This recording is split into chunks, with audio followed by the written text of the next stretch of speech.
Okay. Show me.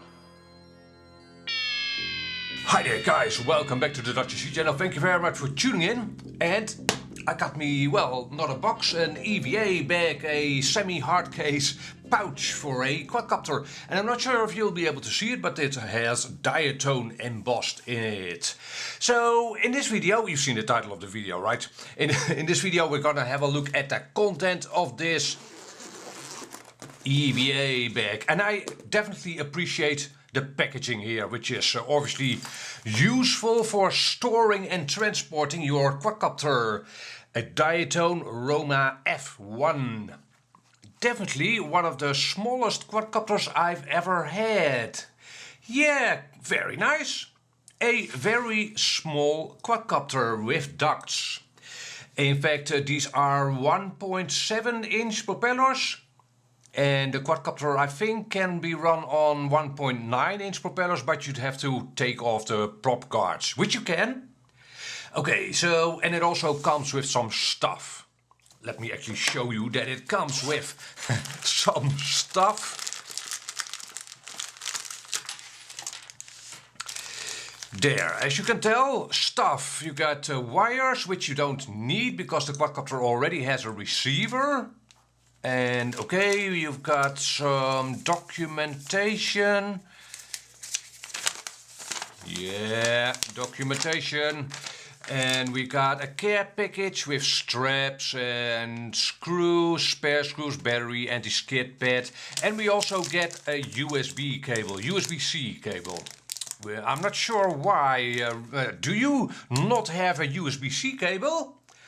I assume most people already have these, so I'm not completely sure. Oh well. So you know what I'll do in this video? I'm first gonna show you what it flies like, which is probably what you most want to know, right? After the flight impressions, I will show you in detail what comes with the quadcopter and how it's built. But if it flies like crap, who cares? Right? Obviously I hope it won't fly like crap. There'll be links in the description to this quadcopter. I got mine from Diatone directly from their own webshop. And I'll also include a link to Banggood. In case you want to support the channel, right, that Banggood link is an affiliate link. So that way you can support the channel if you want to. You don't have to, obviously. So yeah, the only thing I'm gonna change before flying it is probably change the angle of the FPV camera a little bit to suit my liking, and that's it. Yeah, let's go out to the field and see what this baby flies like. Here we go. And here we go, guys. This is obviously one of my DVR recordings here. And I must say that the quadcopter flew better than I had expected. I didn't do any tuning, so I actually won't be doing a how to tune this quadcopter or a PID tune for the quadcopter. It doesn't need it. Stock out of the box. Apparently Diatone did some PID tuning, or maybe they had someone PID tune it for them. Regardless, if you take this quadcopter out of the box and fly it on a 450 mAh 3S, such as I did, then the tune is pretty much bang on. I'd say very nice setup. So that's nice. And as you see it here, I'm flying in a small venue, right? Not a huge open field, and I'm not flying it far. Like this, the quadcopter feels, well, fast, exhilarating. It's fun to fly in a park like this. In fact, let me show you another small playground. This is even smaller, I'd say. And in venues like this, the quadcopter is a lot of fun. Which goes, I guess, for a lot of these smaller quadcopters, right? But yeah, so it's not like a 5-inch freestyle or racer. You need different spots to enjoy a quadcopter like this. I hope that makes sense. But you can, because it has prop guards, or at least you can fly it with prop guards. And yeah, it's pretty safe to fly it in a spot like this. I did fly it without people there, of course, but yeah, you don't get hung up in trees generally. I did fly me through trees, for instance, or branches and grass and such. Very nice. The DVR recordings you see here are all, however, with the camera angle at maximum. That basically determines the speed you fly the quadcopter at, the camera angle. The camera angle was a lot shallower when I took it out of the box. And I think I got it at approximately 30 degrees maybe. You can move the camera forward and then have a more steep angle still. But I'd say you'd severely limit your flight time like that. Right? That makes sense. The steeper you fly your quadcopter at, the more power it will require to keep it off of the ground.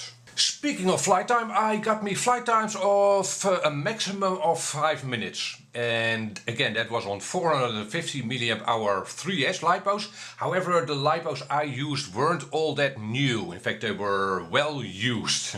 So if you buy yourself some new Lipos for this quadcopter, you can maybe get to 6 minutes. But you'd have to fly the quadcopter pretty leisurely, if you will. If I were to fly the quadcopter fast, I wouldn't get much more than 3 minutes. However, after my normal flights with the quadcopter, I thought, well, could this small, puny little quadcopter actually carry an action camera? So here you see it with an action camera mount. I printed myself. I assume, I will check that, but I assume Diatone will have this mount, or the STL for this mount, on their website. And this is a mount for an Insta360 Go version 2. And well, let me show you how that worked out. With this camera I also somehow got to, well, a maximum of 3 minutes. Obviously, adding a camera like this to a small little quadcopter will impact your flight time, but you tell me in the comment section below what you think of this recording. I think, in my humble opinion, it looks pretty darn good. Now, I will add that the quadcopter obviously will need a little bit of a PID tune if you add any kind of weight, but this is still 100% stock. And in my goggle I could see that, again, the quadcopter would have liked a little bit of a PID tune, but the recordings are pretty usable, I'd say. This looks, to me at least, pretty nice. I will show you a longer clip at the end of this video. However, if you were to consider adding an action camera to this quadcopter, this is again the Insta360 Go 2. I'd say that for this quadcopter you'd be better off with the Insta360 Go version 1, which I have here. It's a little lighter, right? So that works out better for a small quadcopter like this. Just so you know. And yeah, so I guess this was more of a test to see if the quadcopter would carry this camera, which is a popular camera at the moment. However, this one, the version 1, is lighter and also a lot cheaper. And the video this old version produces is pretty nice as well. So I think this Insta360 Go version 1 with the F1 makes for a nice combination. So guys, with the quadcopter working out well, I owe you a quick unboxing, I guess. So let's see what came with the quadcopter. It did not come obviously with this camera mount, but you get the quadcopter such as you see it here with the prop cards installed. You can remove the prop cards and you do get shorter screws to then remount the motors. If you were to use the same screws, you'd damage the motors. The screws would wind up damaging the windings in the motors if you were to use these longer screws. So, but again, the quadcopter comes with shorter screws. It also comes with this EVA bag, as I showed you. It came with this USB cable, which I actually modified a little bit. I hope you'll be able to see that, but I cut away the sides of this USB cable so it would fit better in the quadcopter. I'll show you in a second why. Well, actually you could probably guess that with these prop cards it's hard to get to the USB connector in the quadcopter, and I solved that by shaving off the sides of the connector, and it still works like this. Again, you get some documentation with the quadcopter, replacement parts you might need if you damage a quadcopter, and an exploded view if you have to rebuild it or want to change things. So that's nice. You get documentation for the electronics. You also get cables to hook up a receiver, which you do not need. Maybe if you want to replace a receiver with well, a different kind of receiver, you might want to use these cables. But basically what this is the cables that came with the stack. But they added a receiver to this quadcopter, so you don't need it. Then we get a care package with the quadcopter. Let's see, with a Diatone you always get spare screws. In case you are not familiar with Diatone quadcopters, you also always get spare screws. I actually did use these, the 6mm screws, to mount my action camera mount.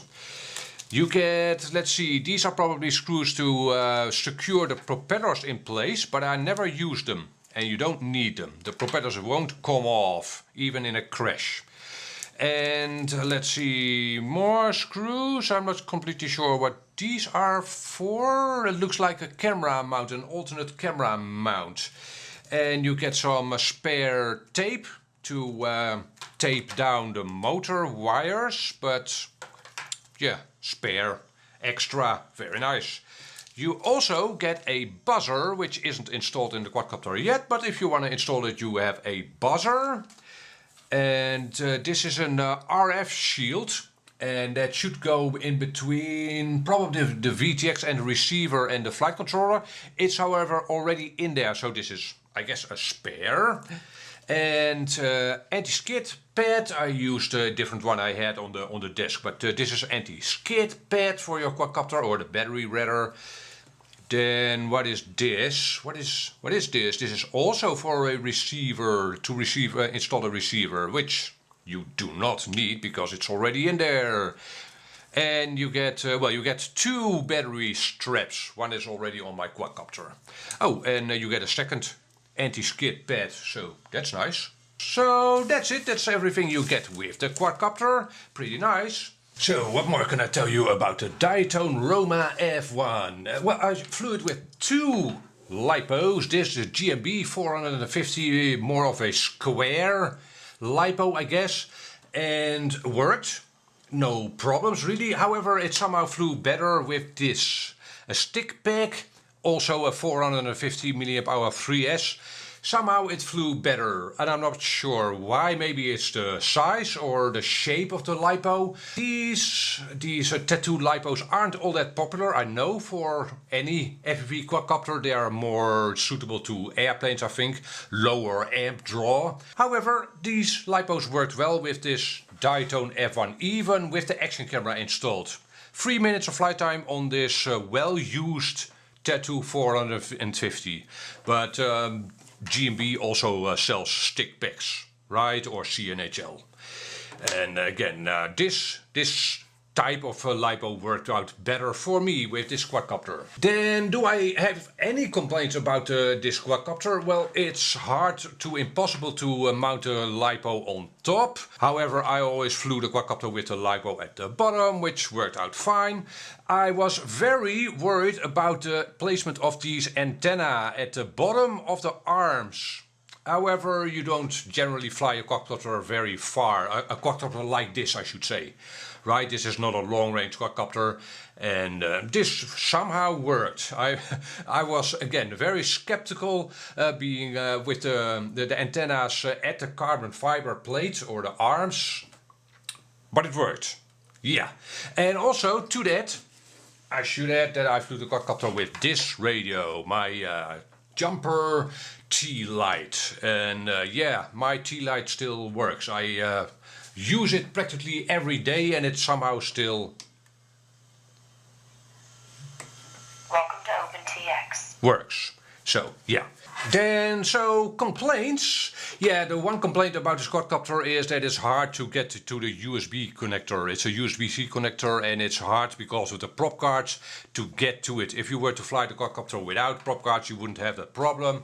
But again, I had to modify my USB cable to make that a little easier. Yeah, and okay, so the VTX, it's a maximum of 500 milliwatts, this VTX, and it comes locked to 25 milliwatts to comply to international rules, I guess. You can unlock it, and it's easy to unlock. If you look up the TX500 documentation on the Diatone site, you will find that it's easy to unlock. And yeah, it's no more than a simple button press for 5 seconds, and that'll unlock the VTX. So, and the configuration, the setup of the quadcopter was basically perfect. I'd say. I did change the OSD, but the OSD wasn't terrible, and it comes with flight modes. I did change the flight modes to my liking, but basically the quadcopter came ready to fly. If you bind the quadcopter, you can fly it after charging a Lipo. So very nice quadcopter, this F1 from Diatone. With that said, I will leave you with another recording I made with the Insta360 Go on this quadcopter. You tell me in the comment section below what you think of the quadcopter and my review of course, and this recording. And let me know in the comment section below. Also share and like and etc. this video. Also subscribe if you are not subscribed yet. For now I want to thank you for watching. Catch you on the next video. Bye bye.